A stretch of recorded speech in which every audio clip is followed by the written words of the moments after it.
où on a le même Parlement, parce que la loi ne dit pas, la loi dit que ce Parlement-là finit son travail quand le nouveau Parlement sera installé. Quand il n'y aura pas de nouveau Parlement, ça veut la dire que Cour ceux-ci constitutionnelle peut continuent. décider que ceux-ci continuent. On prolonge leur mandat. Non, mais la loi dit, ils pensent que ça les arrange. Et c'est pourquoi, c'est peut-être, c'est parce qu'il y a cet avantage-là que les députés se refusent d'aller vers la relecture du code, voilà. Parce qu'il y en a qui pensent déjà à ça. Ah, mais oui. Je dis tant que... Donc, ça n'a rien à voir avec... S'il y a match nul, ça nous arrange.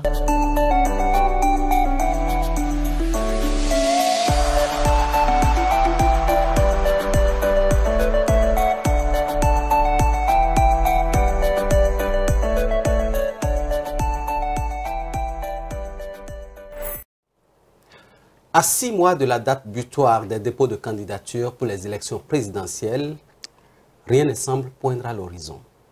On se demande ce qui se passe réellement dans les états-majors des partis politiques.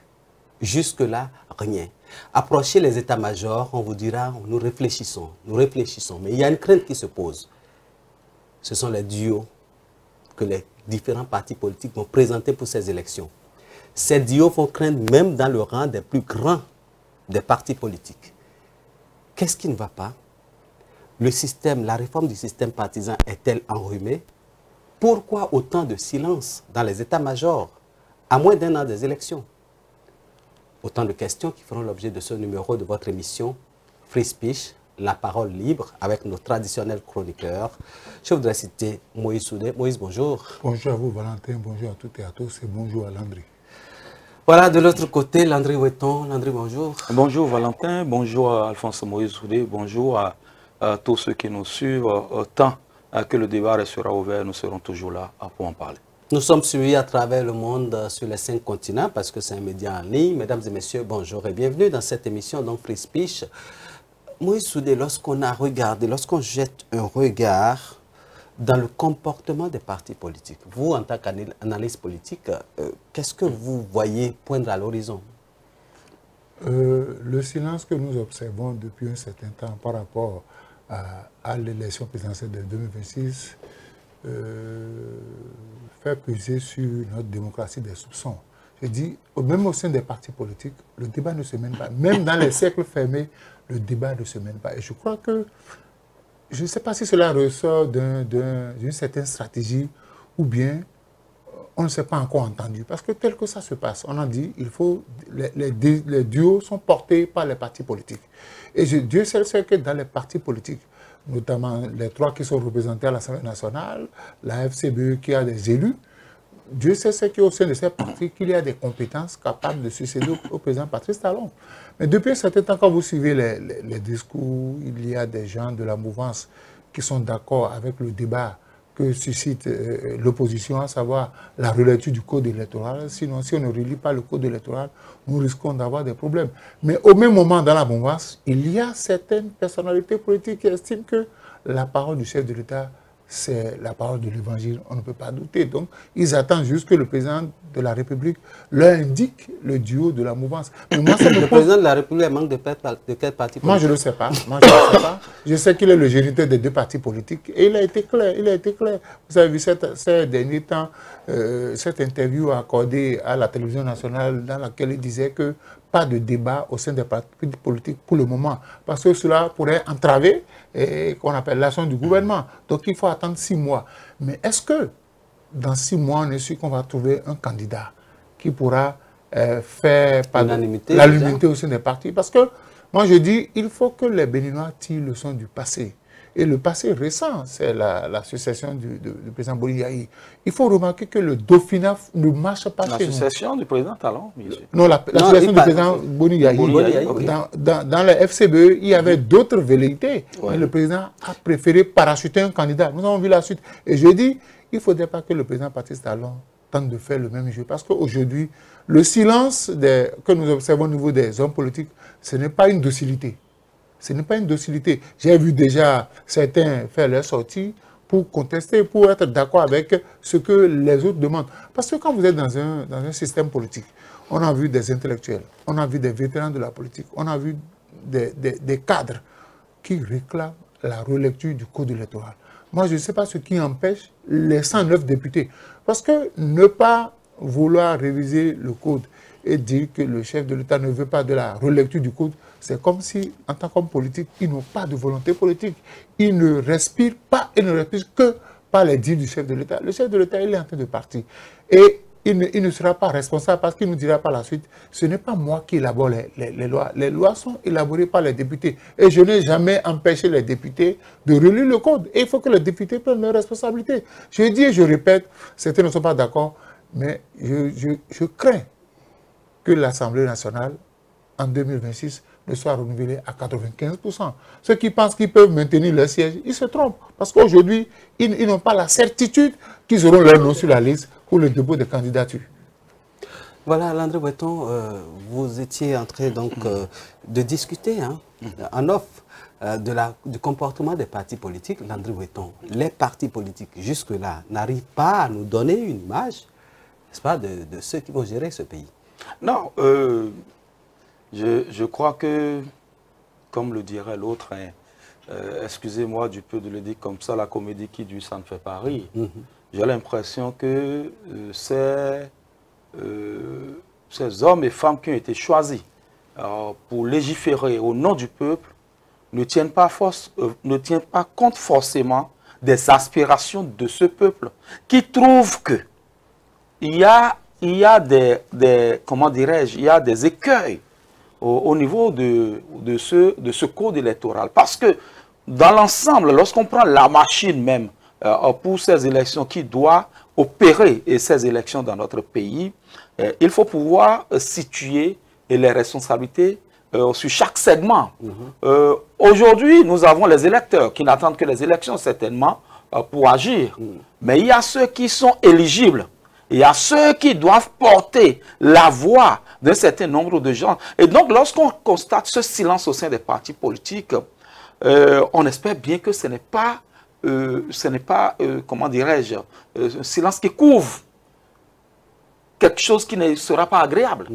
Et quand on dit qu'il faut attendre 6 mois et qu'on se met dans le décompte du temps, parce que le premier adversaire de toute cette machine, que ce soit ceux qui ont mis le chronogramme, que ce soit ceux qui iront élire, que ce soit ceux qui sont électeurs, que ce soit les institutions impliquées dans ces élections, il y a le temps qui joue contre nous. Et lorsque ces partis politiques ne comprennent pas que nous avons un adversaire autant que nous sommes tous, qu'est le temps, c'est qu'on finira par se retrouver au pied du mur.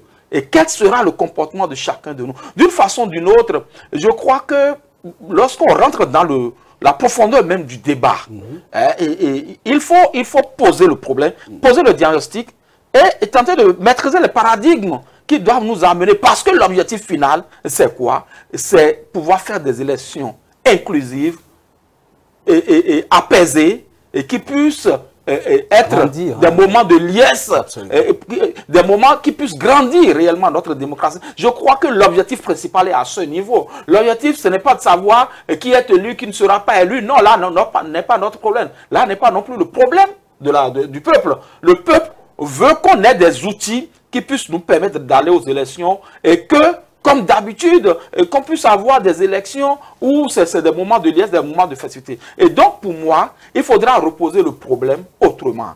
Qu'est-ce qui oblige ces partis politiques aujourd'hui au silence? Je crois que le débat est à ce niveau. Et lorsqu'on trouvera les objectifs spécifiques de ce qui découle du principal, on pourra maintenant poser le réel diagnostic et demander à ce que... Et c'est ce que nous faisons déjà sur ce plateau, je crois. Et nous avions dit, lorsqu'on prend toute la chaîne, il y a ce code qui pose problème. Est-ce que c'est la même chose pour ces partis politiques qui sont mieux dans un silence qui abêtit pratiquement? Parce que là, c'est comme si, bon, on ne comprend pas ce qu'on est en train de dire, ou on fait de comprendre ce qu'on est en train de dire, alors que le débat est vraiment ouvert. Et il faudra y aller vite parce que nous sommes déjà à 6 mois. Vous avez fait le décompte tout à l'heure, nous sommes à 6 mois du déclenchement du processus réel, même si ça a commencé. Il va falloir positionner déjà les gens dans le starting block à 6 mois. Nous sommes à 6 mois de cela. Qu'est-ce qu'on est en train de faire? Qu'est-ce que les partis politiques sont en train de faire actuellement pour qu'on aille réellement à des élections apaisées. Justement, parlant de la population dont vous avez évoqué tout à l'heure dans votre intervention, on va suivre cet extrait pour comprendre un peu ce que pensent les Béninois. Le climat politique qui prévaut actuellement dans notre pays est du jamais vu, comme on a souvent l'habitude de l'entendre depuis un moment. Ça aussi, c'est du jamais vu. À moins de 12 mois des élections, on ne voit aucun mouvement sur le terrain. On ne voit pas de détachement. Tout semble être opaque. Et c'est le silence radio des deux côtés, que ce soit ceux qui sont de l'opposition ou ceux qui sont de la mouvance, c'est le silence plat. On ne voit pas les lignes bouger. Et cela m'étonne personnellement. Ça m'étonne. Et je sens qu'il y a une psychose. Il y a une psychose qui s'empare des partis politiques et des hommes politiques actuellement. La psychose, c'est venu d'où, je ne saurais le dire. Mais je comprends les partis qui ne sont pas de la mouvance, que la psychose puisse peser sur eux. Mais ceux qui sont de la mouvance aussi, qu'ils aient peur aussi, vraiment ça m'étonne. Et on se demande si nous allons vraiment à une élection ou bien vers une désignation. Parce que une élection, ça suppose que les candidats se détachent, se font connaître, il y a des périodes, des petits mouvements, des petites activités que les hommes politiques mènent sur le terrain qui situent déjà les populations par rapport à l'ambition politique de la personne. On ne trouve rien de tout ça. Donc c'est à 6 mois ou bien après le dépôt des candidatures qu'on va nous dire voilà celui qui est candidat. Là, ce ne serait plus véritablement une élection. C'est-à-dire que les élections par le passé qui étaient une occasion de fête, ça va perdre sa faveur. Et ce serait vraiment dommage. J'invite les partis politiques à prendre de la hauteur et à prendre leur situation en main, à faire face à leur avenir et à être courageux, avoir les moyens de leur politique et pouvoir bouger un peu pour que dans les jours à venir, on puisse sentir effectivement que nous allons vers les élections. Parce que le fait de tomber brusquement dans la période électorale, ça ne va pas être une bonne chose pour nous. La période électorale, on rentre dedans progressivement, lentement, et au fur et à mesure qu'on s'approche de la date fatidique, les choses se précisent. Mais maintenant, on va tomber brusquement dedans comme ça. C'est ce qui risque d'arriver. Et je ne le souhaite pas. Je souhaiterais que ce soit un mouvement d'ensemble dans tous les sens, que les choses bougent dans tous les sens et qu'on sente effectivement qu'il y a ces 2 élections, ou sinon même 3. Il y a les élections législatives en janvier et les élections présidentielles en juin. Et vous voyez la situation, la morosité politique sur toute la ligne. Et bon, l'autre avait peut-être raison quand il dit aujourd'hui que la situation politique est entre les mains de 2 personnes. Le président de la République pour ceux qui sont de la mouvance, l'ancien président de la République, Dr Boni Yayi, pour ceux qui sont de l'opposition. Peut-être que c'est ces 2 personnes-là qui doivent forcément parler avant qu'on nous bouge. Je n'en sais rien.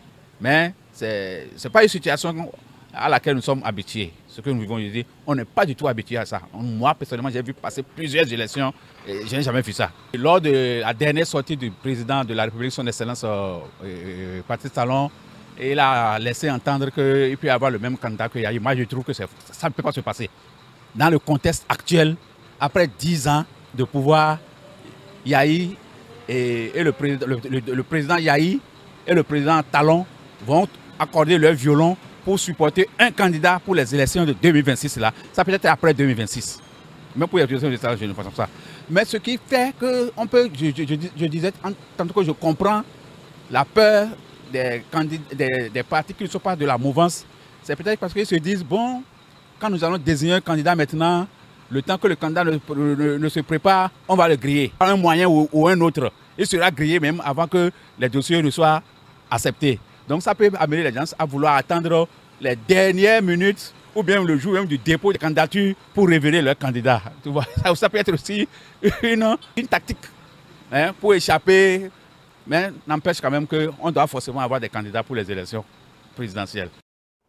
Voilà, Landry Weton, réaction. Oui, je voudrais déjà qu'on rectifie ce que l'intervieweur a dit tout à l'heure, ou dans votre micro, Ramanou Gbadamassi, qu'on reconnaît.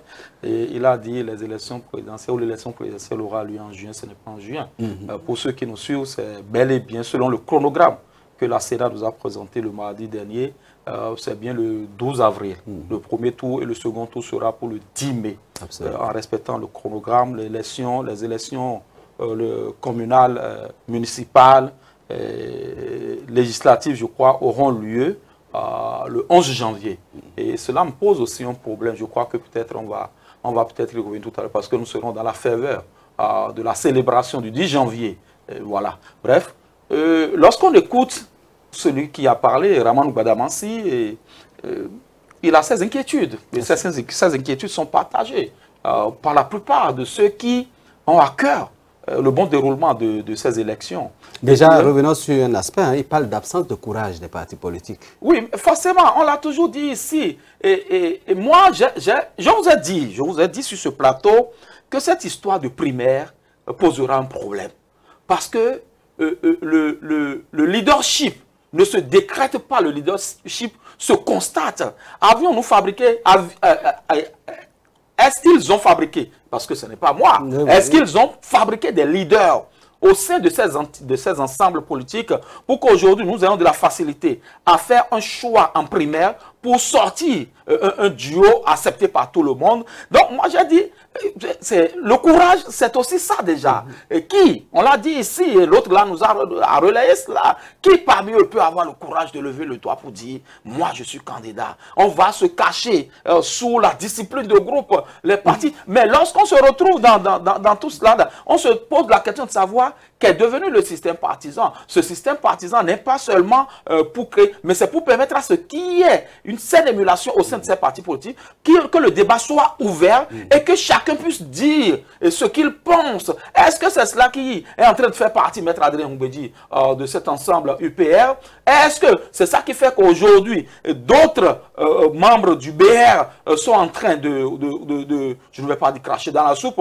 mais sont en train de grogner? Je ne sais pas. Mais vous avez parlé de courage, c'est aussi vrai. Il a aussi parlé des moyens. Donc je crois que l'un dans l'autre... Est-ce que les partis, par exemple, n'ont pas les moyens? Non, les partis ont-ils les moyens? Je ne sais pas comment est-ce que ça fonctionne au sein des partis. Mais il y a le financement public des partis. Au-delà du financement des élections, c'est beaucoup d'argent. C'est beaucoup d'argent, une élection législative, une élection présidentielle, c'est beaucoup d'argent. On nous a toujours dit des chiffres qui n'ont pas été vrais lorsqu'on voit tout ce qui se passe sur le terrain. Et donc, ont-ils aujourd'hui les moyens de pouvoir avancer? Est-ce réellement les moyens qui empêchent ces entités politiques de pouvoir animer la vie politique de notre pays? Cela reste une problématique majeure. Mais toujours est-il qu'on constate qu'aujourd'hui, il y a un problème, c'est qu'il y a un silence assourdissant. Comme le dirait l'autre, excusez-moi, le professeur est là, il va peut-être corriger mon expression tout à l'heure. Un silence assourdissant. On peut oser le dire. Parce que le silence reste le silence. Mais quand ça devient assourdissant, c'est dire qu'il y a un problème qui se pose. Pourquoi est-on obligé aujourd'hui de constater que les partis politiques se muent dans ce silence qui, pour moi, est presque coupable? Alors, on va faire une étude de cas par cas. On ira d'abord dans les partis de la mouvance. Et tout à l'heure, hein, si tout va bien, on aura un extrait de l'avis d'un député à l'Assemblée nationale qui est quand même dans le système il y a un moment. Les partis de la mouvance. Lorsqu'on prend la cagnotte qu'on distribue à la Sénat, les partis de la mouvance prennent la bonne partie, la bonne part. Moïse Soudé, est-ce que les partis de la mouvance, par exemple, peuvent dire qu'ils sont timorés par défaut de moyens ou par défaut de courage? Vous savez, le parti, c'est l'ensemble. Mais dans les partis politiques, il y a des individualités. Je ne fais aucun affront aux membres des partis politiques en disant le sort qui a été réservé à OB26 avec son initiateur Olivier Bokor a fait qu'aujourd'hui, plus personne n'a ce courage-là. Parce qu'il y a des gens qui vont se faire griller politiquement. Mais je dis, cela me pose un problème. Sur quelle base adhère-t-on à un parti politique? Tout le problème est là.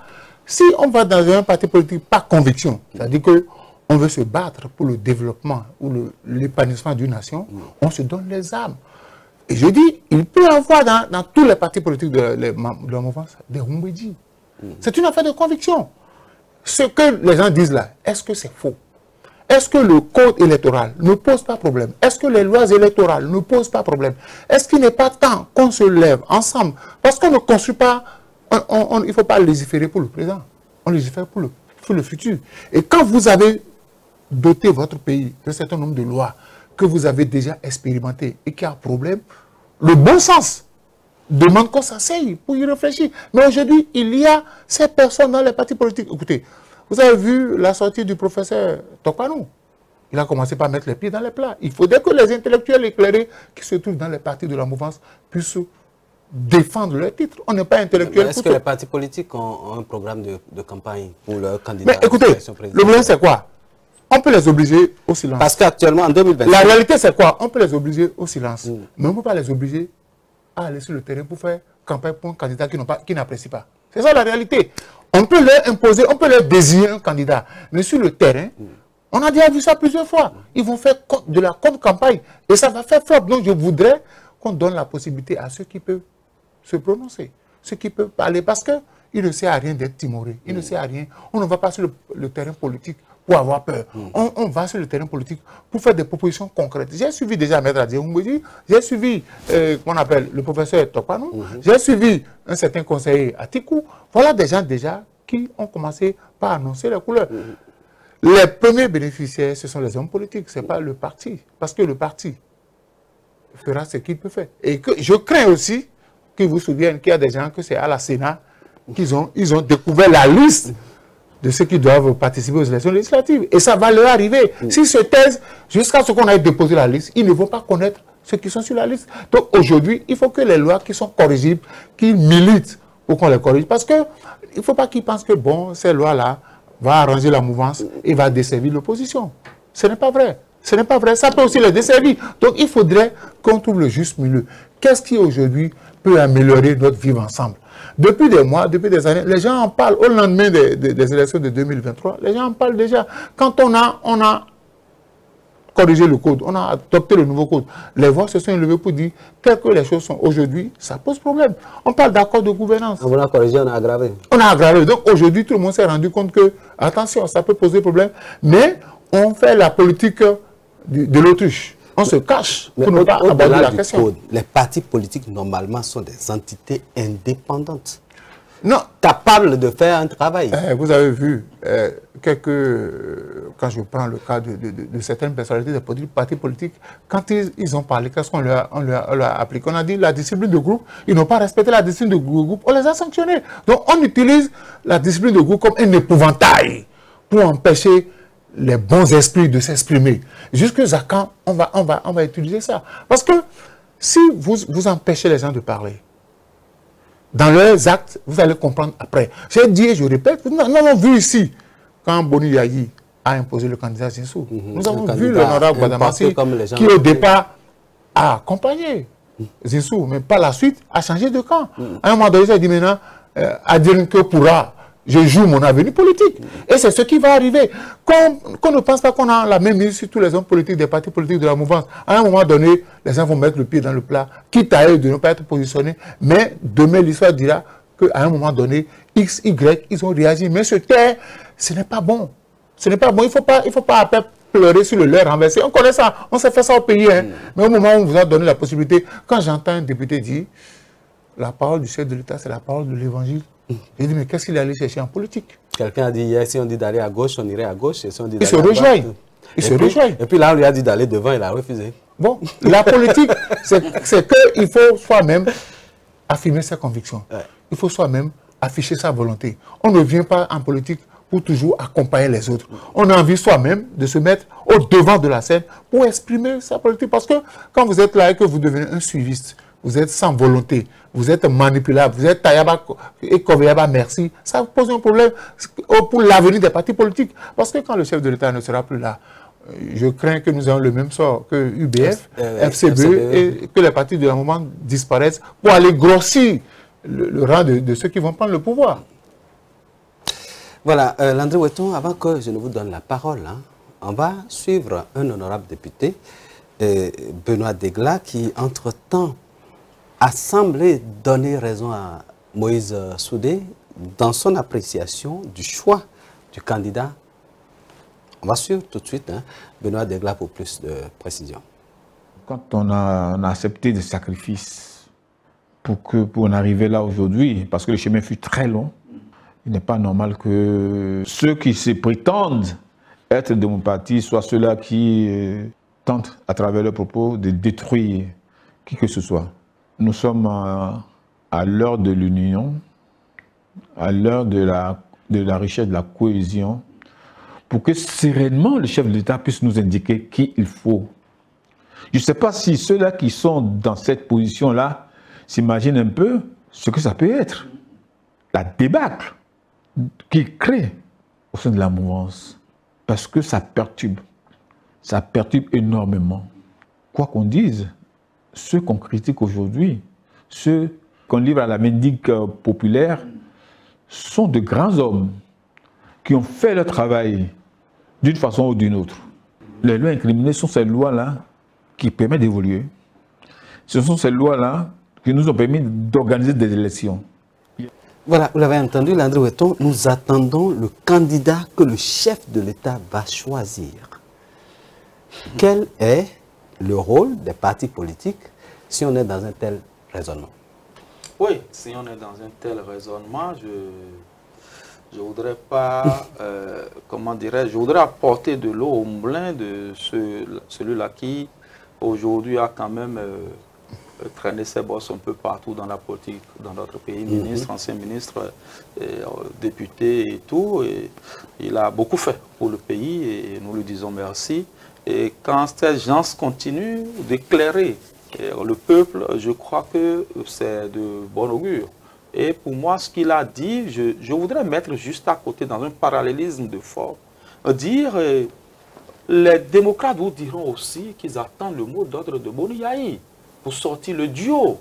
Pour moi, là n'est pas encore... Mais là, il y a un problème. Non, pour moi, là n'est pas véritablement problème, parce que, de quoi vous diront, le président Boni Yayi a été officiellement investi président d'honneur du parti Les Démocrates, et que le président Patrice Talon ne s'est jamais affiché comme étant membre de l'UPR ou du BR. Mais d'une façon ou d'une autre, on est tous conscients qu'il est le géniteur de ces deux partis et peut-être d'autres partis. Mais écoutez, je crois que dans le fonctionnement, cela peut poser un problème.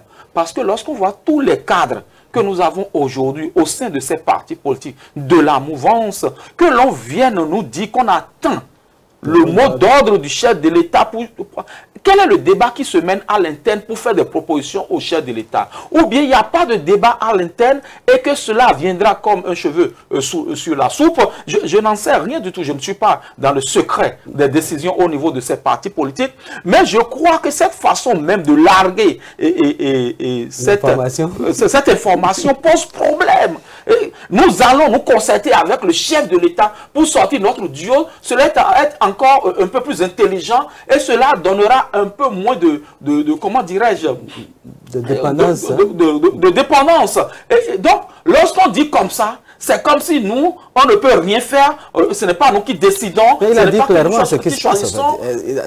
Il n'a pas été avec langue de bois, il a été clair, il est allé direct. D'accord, mais est-ce que c'est cela le fonctionnement que devraient avoir les partis politiques? La question est tout entière. Moïse Soudé, lorsqu'on parle de la réforme du système partisan, le premier but, c'est de former de grands ensembles assez puissants.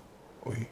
Alors, si ces ensembles-là, qui semblent être gros... Et d'animer au mieux la vie politique de notre pays. Voilà. Lorsque je prends l'UPR, par exemple, qui semble être gros, bien gras, parce qu'il en a bien ingurgité, il a phagocyté suffisamment de partis politiques, pourquoi un parti comme l'UPR ne peut pas rêver de présenter un duo présidentiel? Non, vous n'avez pas fini de commenter les propos de l'honorable. Il a parlé de débâcle. Il a parlé de débâcle. Ça veut dire quoi? Si vous imposez un candidat qui ne requiert pas l'assentiment des autres, il y aura débâcle. L'UPR, le BR et tous les partis, c'est un panier à crabes. On s'est mis ensemble, pas pour défendre un idéal, mais on s'est mis ensemble pour défendre individuellement chacun ses intérêts. Je suis ministre, je veux continuer par bénéficier des avantages du ministre. Quand le chef de l'État a demandé que tout le monde se mette ensemble, les gens sont allés là-bas. Pour être ministre. Ils paient régulièrement leurs cotisations pour maintenir les postes. Ils sont allés là-bas, mais ils ne peuvent pas mener de débats conséquents. Parce que dans un parti politique, quand on me dit qu'on a fait la réforme du système partisan, et que c'est les partis politiques qui portent le duo, et qu'on n'a même pas mis en place le critère de désignation du duo, le chef de l'État, cela prouve aujourd'hui, quand on le dit, les gens se fassent, mais je vais répéter ça, cela prouve aujourd'hui que le chef de l'État l'a même mis sur les partis de la mouvance. Parce qu'il a parlé et puis personne ne rechigne. Il a dit pas de débat ouvert. Mais quand vous les approchez, vous dites non, le chef a donné l'ordre. Quelqu'un a dit de façon inventée, le chef, on attend des consignes du chef. Ce n'est pas ça en politique. Il faut donner la possibilité. Parce que si le chef seul désigne et le président et le vice-président, les autres, qu'est-ce qu'ils sont? Des accompagnateurs? Ça veut dire qu'on veut perpétuer. En fait, en réalité, ça veut dire que le système partisan n'a pas atteint ses objectifs. Le système partisan, pour moi, impose l'omerta, qu'on met sous le vocable discipline de groupe. Il faut que les débats soient menés. Et je dis, et je répète que ça soit au niveau de la mouvement de l'opposition, la meilleure façon de permettre à tous les militants de se sentir à l'aise, c'est de faire des primaires. En tout cas, de mettre en place un système d'élimination, un système de choix, qu'on donne la possibilité à tous les personnes intelligentes, se sentant capables de diriger le pays, de former leur duo et de soumettre ça au cours d'un congrès de désignation. Et cela, quand les autres seront battus, ils comprendront qu'ils ont été battus à la loyale. Mais quand c'est désigné, c'est forcément éliminé. On a vu en 2021 la procédure pour choisir le candidat. Lorsque Éric Rouleté était pressenti pour être candidat, pendant qu'on a demandé... Mais aujourd'hui, vous savez, il y a Boni Yayi est le président du parti Les Démocrates. Je ne connais pas le titre du chef de l'État par rapport au parti de la mouvance, mais je sais que le professeur Jacques Benou dirige l'UPR et le ministre Biachane dirige le BR. Oui. Le chef de l'État, il est conseiller ou bien il est le mentor des deux partis. Parce que faire ce qu'on fait là, c'est qu'on est dans le parti politique, on n'a pas de volonté, on n'a pas de débat à mener. Et je dis, le mot débâcle que l'honorable a utilisé, ça va arriver. Finalement, l'objectif n'est pas atteint. Parce qu'à un moment donné, quand on se rapproche de l'élection présidentielle, les gens nous ont déjà dit, j'ai vu dans ce pays, on dit, Boni Yayi, c'est fini. On va nous dire encore la même chose, Patrice Talon, c'est fini. Et ce sont les mêmes acteurs. Et ce sont les mêmes acteurs qui viennent nous dire les mêmes choses. Aujourd'hui, ils se taisent, ils jouent aux enfants dociles. Parce que le problème, c'est quoi? Dans les deux camps, celui qui va lever la tête, politiquement, il sera grillé. Et pourquoi? Tout membre du parti politique facilement qui va lever la tête, il sera grillé. Pourquoi il doit pouvoir griller risque de ne pas avoir son nom sur la liste des législatives, il risque de ne pas avoir son nom sur la liste des municipales, parce que quand les listes sont élaborées, quel est le système d'élaboration des listes? Il y a des gens qui peut-être n'ont pas envie d'être députés ni conseillers, mais on le leur propose, vu qu'ils ont des moyens pour agir sur le terrain. Ou bien quelqu'un dans son village, il a une tête forte, il est respecté de tout le monde, on dit ok, toi on te met en tête de liste pour que tu puisses drainer la liste. Voilà le mode de sélection. C'est pas que... Il y a des gens dans les partis politiques qui font bien le travail, mais comme ils n'ont pas les moyens financiers, ils ont les compétences, mais étant dépourvus de moyens financiers, ils sont boités à la touche. Et c'est eux qu'on exploite. La dernière fois, j'ai dit sur le plateau, Maître Adi Oumbodi s'est retrouvé devant la jeunesse. Il a donné des conseils à la jeunesse. Et je comprends pas là, en réalité, il disait aux jeunes, c'est vous qui faites la campagne électorale. C'est vous qui descendez sur le terrain pour drainer du monde. Prenez vos responsabilités. Ne vous laissez pas manipuler. Et il est temps que les gens comprennent que quand on est dans un parti politique, on n'est pas là pour obéir, on n'est pas là pour subir, on est là pour apporter sa pierre à l'édification. Mais quand vous vous taisez et que demain vous allez dire, ben, qu'est-ce que tu veux que je fasse? Je suis dans un parti, la discipline de groupe m'a obligé à me taire. Mais non, sur le terrain, c'est autre chose. Donc, moi, je ne dis pas qu'il faut de la désobéissance politique dans les partis politiques, mais il faut que les gens quand même arrivent à se prononcer. On ne peut pas se taire sans 9 députés. Se taisent sur ce que tout le monde trouve que c'est évident. On ne veut pas prendre le risque de toucher au code parce que le chef a dit on ne touche pas au code. Est-ce que ce n'est pas la façon avec laquelle les députés sont descendus à l'Assemblée nationale qui fait qu'ils n'arrivent pas à parler? Je parle d'abord de ceux de la mouvance. Non, ça ne devrait pas être le problème. Le mot de désignation de ces candidats ou l'élection en griffe pour ces élections de 2023, pour moi, ce n'est pas là le problème. Le problème, c'est la façon, et Moïse l'a dit tout à l'heure, c'est la façon dont vous vous comportez. On a fini avec les élections. Quel est le mobile qui sous-tend votre élection? Est-ce que les députés actuels ont une part d'autonomie dans la prise de décision? Mais lorsqu'il s'agit d'élaborer les lois, ils ont de l'autonomie. Je suppose. Ils ont de l'autonomie. On suppose qu'ils font le job au niveau de l'Assemblée. La façon dont aisément ils arrivent à vous dire qu'on attend les décisions. Non, c'est du trompe-l'œil. C'est juste pour moi, c'est une façon de ne pas... Parce que le problème, vous savez, lorsqu'on n'est pas toujours dans le vrai, on s'empêche de beaucoup parler pour ne pas être obligé de révéler des choses. Donc c'est pour ça, je crois qu'on empêche les gens de parler. Oui, peut-être qu'ils s'empêchent aussi de parler. Oui, ils s'empêchent de parler parce que Moïse l'a dit, il ne faut pas se faire griller. Et il y a 2 mois, il y a 3 mois, un Atikou ne pouvait pas parler peut-être. Mais aujourd'hui, il a parlé. Il a pris ses responsabilités. Le conseiller Atikou prendre la parole, ça fait un moment. Ça fait un moment, mais pas de façon aussi acerbe, façon osée. Et donc, tout est dans la façon. Aujourd'hui, quel est l'idéal qui sous-tend ces partis politiques? Quelle est l'idéologie qu'on prend au sein de ces partis politiques? Et lorsqu'on regarde, on observe ce silence, on se demande bien qu'est-ce qui oblige ces gens-là. Alors qu'hier, on les voyait beaucoup parler. Et il y a peut-être les plus téméraires qui ont commencé par sortir. Et on a vu des gens sortir au sein de ces partis politiques. Peut-être d'autres sortiront les jours à venir. On attendra de voir. Mais pour moi, je crois que le réel problème, c'est, je l'ai toujours dit, lorsqu'on leur donne cette cagnotte-là, en tant que parti politique, pour moi, ce n'est pas pour aller s'acheter des voitures. C'est quand même pour animer la vie politique. Et celui qui est passé dans le micro-trottoir l'a dit tout à l'heure. On a envie de sentir cette ferveur-là des élections. Qu'est-ce qui empêche les gens de commencer par bouger pour nous montrer que nous sommes en train d'aller à des élections? Et c'est la toute première fois que nous organisons des élections générales dans notre pays, où dans l'intervalle de 2 mois, on peut avoir deux élections, des élections, mais on ne sent rien voir venir. Et on se pose la question de savoir quel est le problème qui se pose réellement au sein de ces partis politiques-là. Et donc, ils ne prennent pas l'argent du contribuable, parce que l'argent qu'on leur donne en financement, ce n'est pas l'argent de truc-là de quelqu'un. C'est l'argent, c'est ce que vous et moi, nous payons comme taxe, impôt dans ce pays. C'est ça qu'on utilise pour leur permettre d'animer. Et donc, ils sont en train de nous gruger, ils prennent le sou, mais ils ne nous apportent pas ce que nous attendons d'eux. Nous avons besoin qu'ils animent la vie politique de notre pays à quelques mois des élections. Et c'est le gros problème. Qu'on saute les goulots d'étranglement aujourd'hui et que les gens se parlent. Parce que d'une façon ou d'une autre, ça finira par parler. Qui va ça ne parle pas, il y aura le débat. Pour aller dans le même sens que Landry, je prends le cas de Abomey Calavi. Oui. Le CA de Glo. Pense qu'il va digérer la façon dont on l'a éjecté du système? Non. Il va se venger sur le prochain mec.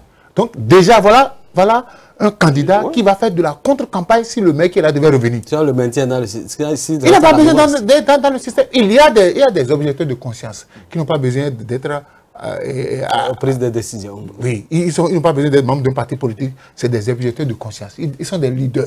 Ils descendent, ils parlent, on les écoute. Donc, je dis, au lieu de renforcer l'unité des partis politiques, en faisant ce qu'on veut faire là, on veut déchirer les partis politiques. Oui. Parce qu'il y a des gens qui se sentent capables de faire le travail. Mais vous voyez, il faut toujours vous référer à la loi interprétative quand on a commencé par désigner les maires.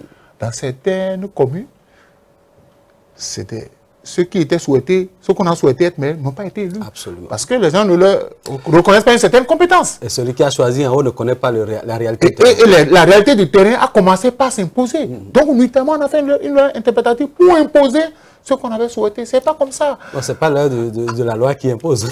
Non. En matière de développement, il faut donner la main à celui qui peut mobiliser suffisamment de ressources. On n'a pas besoin des gens dociles qui obéissent au doigt et à l'œil. En politique, ce n'est pas ça. Moi, ce que je vais demander aux hommes politiques, il faut que les gens commencent à se prononcer. Si vous ne vous prononcez pas sous prétexte qu'on va vous griller, vous allez vous taire, mais finalement, on va vous griller. Alors, ce que nous reprochons au parti de la mouvance, la même chose se passe dans l'opposition. Dans l'opposition, parce que là-bas aussi, est-ce que c'est le président qui a la balle au pied? Est-ce que c'est le président Patrice Talon qui empêche les gens de l'opposition de se prononcer? Et ils ont fait leur tournée, reddition de compte tout le temps. On ne va pas manger reddition de compte tout le temps. Qu'ils aillent aux choses concrètes. Mais là-bas aussi, il y a la difficulté là-bas, je vais vous dire la difficulté avec les partis de l'opposition.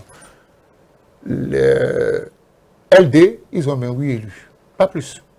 Juste limite. Donc, on a intérêt à serrer les rangs pour que personne ne soit fâché et qu'il refuse de remettre son parrainage. Mais est-ce que là... Deuxième chose, ils veulent faire en sorte qu'il n'y ait pas d'accord de gouvernance possible avec la FCB. Vous connaissez la crise qu'il y a eu entre FCB et LD. Les gens sont partis de la FCB pour créer LD. Donc aujourd'hui, cette difficulté fait qu'il faut garder les rangs très serrés. Et vous allez voir, regardez les sorties du président Bouriaï avec le démocrate.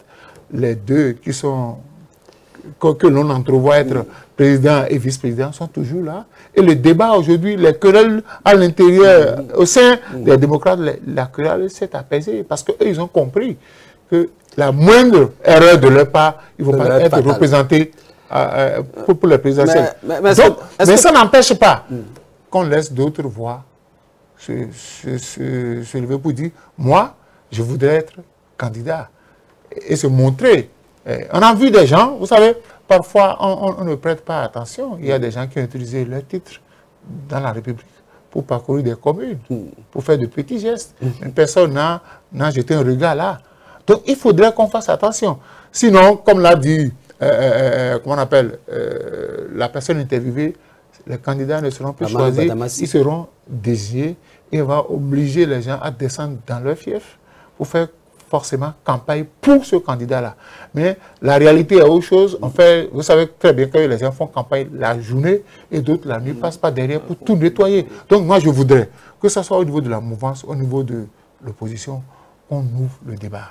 Pour que les candidats désignés soient des candidats consensuels. C'est très important. Landry, qui va ouvrir le débat? De l'autre côté, il y a Patrice Talon, et puis en face, il y a Boni Yayi. Les deux qu'on a vus depuis 2006, qui continuent toujours de maîtriser le système. Oui, qui va ouvrir le débat? Qui va ouvrir le débat? Non, qui va ouvrir le débat, ce n'est pas la personne qui ouvre le débat. Ce sont les dispositions statutaires de cette partie. Est-ce que quelqu'un respecte les dispositions statutaires? Mais malheureusement, c'est ça le problème. Et lorsqu'on décide de ne pas respecter ce que nous-mêmes nous avons mis ensemble, nous sommes mis ensemble pour ériger comme règle au sein de ces partis politiques, on se trouve à être obligé de se rabattre sur telle personne pour qu'on ouvre un débat à l'interne. Lorsqu'on connaît le chronogramme, ce n'est pas d'aujourd'hui qu'on sait qu'on devrait aller aux élections en 2026. Les partis politiques doivent avoir, comment dirais-je, une feuille de route et connaissent le deadline, connaissent à peu près. Quand aujourd'hui on sort le chronogramme, les gens sont émus, je dis mais c'est parce qu'ils ne connaissent pas les règles. Le deuxième dimanche du mois de janvier, on devrait passer aux élections. Et les partis politiques savent ça. Qu'est-ce qu'on fait à tel moment? Qu'est-ce qu'on fait? Si chaque parti devrait être sérieux et qu'on respectait les tests, les règles établies au sein de ces partis politiques, on n'a pas besoin forcément d'attendre que quelqu'un dise « ça y est, ouvrez le débat ». On doit pouvoir se dire à tel moment de la vie politique de notre pays, on doit être en assemblée, on doit être en assise, on doit être en réunion, on doit être ceci, on doit être ça. Ne pas faire cela, c'est du pilotage à vue. Et ce n'est pas ce que le système partisan demande. C'est le regroupement des grands ensembles dans un environnement de compétitivité, mais aussi que ces ensembles participent réellement à l'animation de la vie politique de notre pays. Mais malheureusement, ce n'est pas ce qu'on voit, parce que quand on parle de l'animation de la vie politique, on devrait déjà commencer par constater ce que l'autre a dit tout à l'heure qu'on ne voit pas. Alors l'autre chose, dans tout cela, on a vu un Richard Boni qui, depuis un certain temps, donne de la voix et allait jusqu'à créer son parti politique. Autrement dit, on s'attend à voir un duo dans le parti de Richard Boni. Quelles sont les chances de Est-ce un parti reconnu? Non, il a le droit de créer son parti politique. Et aussi, il a le droit d'aller à la recherche des parrainages. C'est là la réalité. Tout le monde peut être candidat, mais tout le monde ne peut pas mobiliser les parrainages. C'est ça la difficulté. Alors, dans tout ceci... Et je dis une chose, vous savez, moi je fais attention au discours. Vous avez vu le discours du professeur Djogbenou. Gouverner, c'est exclure. Gouverner, c'est discriminer. Les gens n'ont pas il a dit ce qu'il a amené là-bas. Oui, les gens n'ont pas compris ça. Et c'est quoi? Il faut... C'est une nouvelle face de ruse et de rage. On va exclure.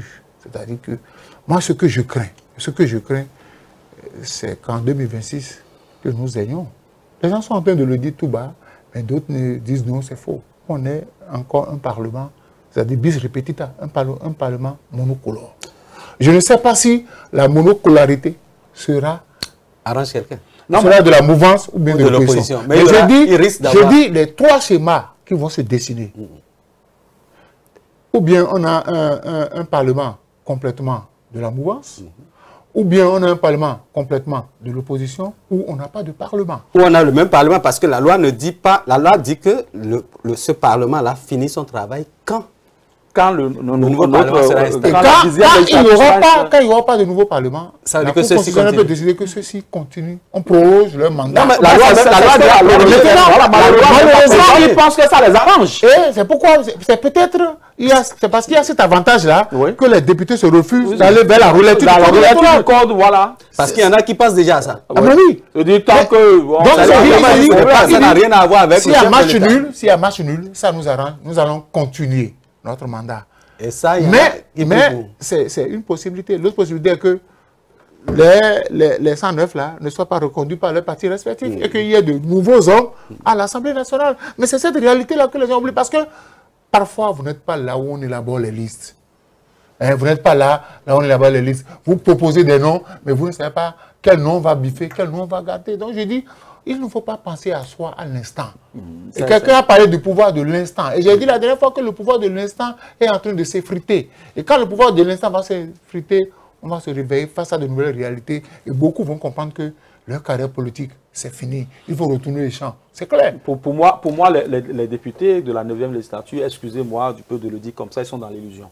Parce que, non, je le dis, non, je le dirais comme ça, parce que c'est une responsabilité qui incombe à cette législature.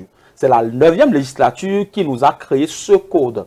Ce code que beaucoup aujourd'hui sont en train de décrier. Je ne parle pas seulement de ces députés qui, au pif, opinent sur ce code-là. Parce que c'est ça, en fait.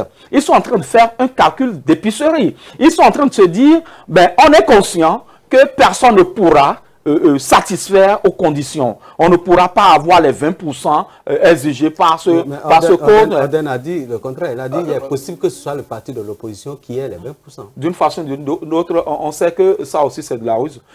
Et donc on se dit, dans la faisabilité même de la chose, il y a très peu de chances que cela soit comment dire, exprimé, qu'on puisse avoir des partis qui ont un système de topillage. Et donc l'un dans l'autre, c'est ce que Moïse a dit tout à l'heure, l'un dans l'autre, ils se disent, ben, écoutez, tant qu'on est là, il n'y a pas de problème, parce que lorsque nous allons réviser ce code-là et que cela va peut-être créer une certaine ouverture, nous, on n'a peut-être plus la chance de revenir. Mais tant que ce sera serré, on est sûr que les élections ne vont pas aboutir. Et lorsque ça ne va pas aboutir, les tests l'ont dit, on ne partira que si la 10e législature est installée. Mais ils n'ont qu'à faire attention parce que à tout moment, on peut interpréter autrement les tests.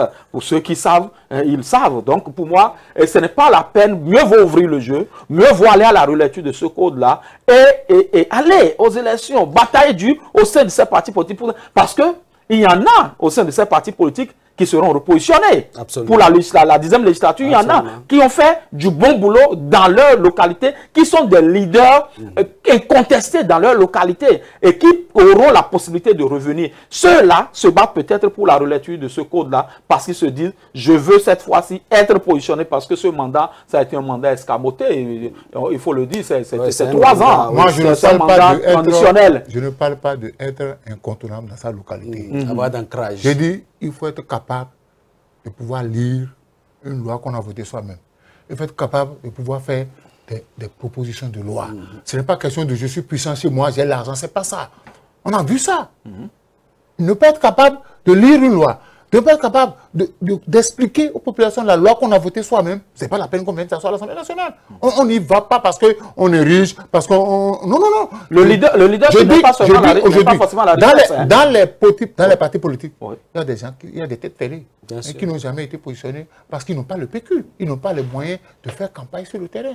Est-ce que dans les partis politiques, on ne peut pas promouvoir ceux qui ont de l'étoffe et qui peuvent écrire des lois, qui peuvent interpréter des lois? Parce que c'est gravissime que je sois député, que je sois issu d'une circonscription électorale et qu'après le vote d'une loi, que je ne descende pas vers les populations pour dire on vient de voter, voilà, après session parlementaire, voilà les différentes lois que nous avons votées, voilà ce que vous devez savoir. Voilà Moi, les avantages. voilà les avantages. Et on te dira qu'est-ce que ça me rapporte. Et je constate que c'est seulement quelques intellectuels, notamment les journalistes, quand ils veulent faire des débats, qui vont sur le site de l'Assemblée nationale pour aller constater les lois qui ont été votées. Les autres, ils sont là seulement pour ce qui se passe là-bas, parce qu'aujourd'hui, ils sont bien lotis. Ils se disent, moi, je suis à l'abri de ces lois-là. C'est pas possible. Il faut que pour les prochaines listes, qu'on puisse mettre sur les listes des gens capables de diriger nos communes, des gens capables de mobiliser des ressources, des gens capables d'avoir un certain leadership. À l'Assemblée nationale, il faut trouver des gens capables d'écrire des lois, des gens capables de comprendre les lois et de les expliquer. Quand vous dites ça, mais ceux qui tuent aujourd'hui l'intelligence béninoise, ce sont les intellectuels. Parce que là, on voit des raisonnements qui sortent totalement... Mais oui, quand l'intellectuel, ou bien l'intellectuel arrive à troquer sa veste contre celle de l'homme politique et ne pensant qu'à ses intérêts, c'est ce que ça donne. Voilà. Parce que ce qu'ils oublient un jour, ils vont quitter leur poste, ils vont retourner dans la masse, on va leur dire, mais attention. L'histoire aura de la mémoire. Et cette loi-là, quand ça va commencer par les chicoter, comme je le dis, ils vont se rendre compte que, c'est mauvais. Pourtant, ils y ont participé. Sacré Moïse. Voilà, cette émission tire à sa fin. Je vais commencer par Landry Weton. Oui. Quelle porte de sortie? Quelle porte de sortie? C'est ouvrir le vrai débat au sein des partis politiques pour une saine émulation, pour un aboutissement heureux de ce processus électoral qui, pour moi, doit être des périodes de fête, des périodes de réjouissance pour tout le peuple béninois et non pas dans ce dans quoi on nous met actuellement un silence qui ne dit pas son nom et qui prête à confusion, qui laisse libre à des interprétations, à des opinions de part et d'autre. Donc je crois qu'il est encore temps. C'est vrai que l'horloge tourne, mais il est encore temps que les partis politiques s'y mettent parce que, comme je l'ai dit tout à l'heure, ils ont notre financement. Ce n'est pas le financement de l'État, c'est nous qui cotisons pour que ces partis politiques puissent animer, qu'ils animent réellement la vie politique de notre pays. Voilà, l'État, c'est tout le Bénin, Moïse Soudé. Je crois que les bureaux politiques des différents partis politiques ont intérêt à ouvrir le débat, ont intérêt à organiser un lobbying pour que l'on puisse aller vers la relecture de ce code-là. Nul n'a intérêt à laisser le code dans l'État. Si les gens pensent que personne ne sera élu en 2026 et qu'ils vont proroger leur mandat, que c'est leur avantage, ça c'est être orgueilleux envers le peuple béninois. Il faut corriger les lois qui ont posé problème. Nous avons la possibilité de le faire. Mais qu'est-ce qui nous empêche de faire? Si on ne vient pas en politique pour avoir peur, on vient en politique pour apporter un plus. Pour se sacrifier. Pour se sacrifier, pour faire un plus. Mais si on ne peut pas apporter un plus, c'est qu'on doit observer le statu quo, il vaut mieux quitter carrément la politique. Voilà, il vaut mieux carrément quitter la politique. Nous sommes, mesdames et messieurs, à la fin de cette émission.